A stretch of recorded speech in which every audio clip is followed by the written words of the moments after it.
DK Mithila express film का audio video सबसे पहले आप तक पहुंचे तो हमारे चैनल को लाल बटन दबाकर सब्सक्राइब करें और बेल आइकन को दबाना ना भूलें। प्रेम से बोला थावे वाली मैया की।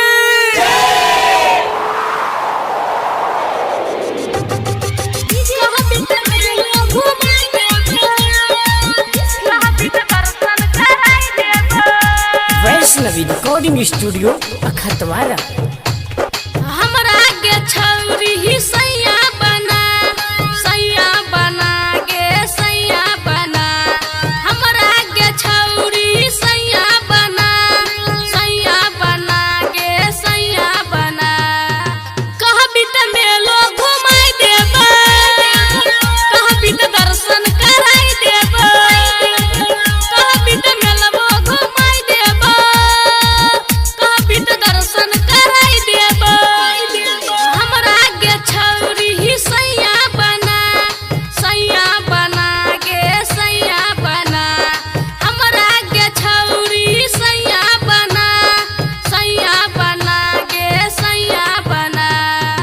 कहबी त मेलो घुमाई देबा, कहबी त दर्शन कराई देबा, कहबी त मेलबो घुमाई देबा, कहबी त दर्शन कराई देबा, कहबी त दर्शन कराई प्रेम से बोला थावे वाली मैया की।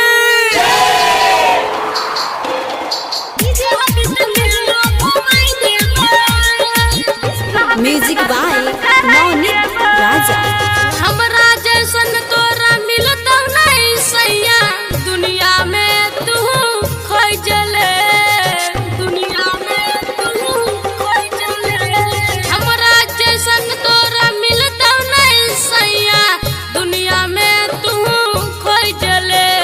सारी चुंदरी सब खरीद देबो, रतिया में तोरा मिलबो घुमैबो। हमरा के छौरी सैया बना गे सैया बना। कहबी त मेलो घुमाई देबा, कहबी त दर्शन कराई देबा, कहबी त मेलबो घुमाई देबा, कहबी त दर्शन कराई देबा। प्रेम से बोला थावे वाली मैया की। कहबी त मेलो घुमाई देबा। म्यूजिक बाय नवनीत राजा। कमी महल दे तो मैया कोनो चीज के, कह छो तोरा गायक वकील के।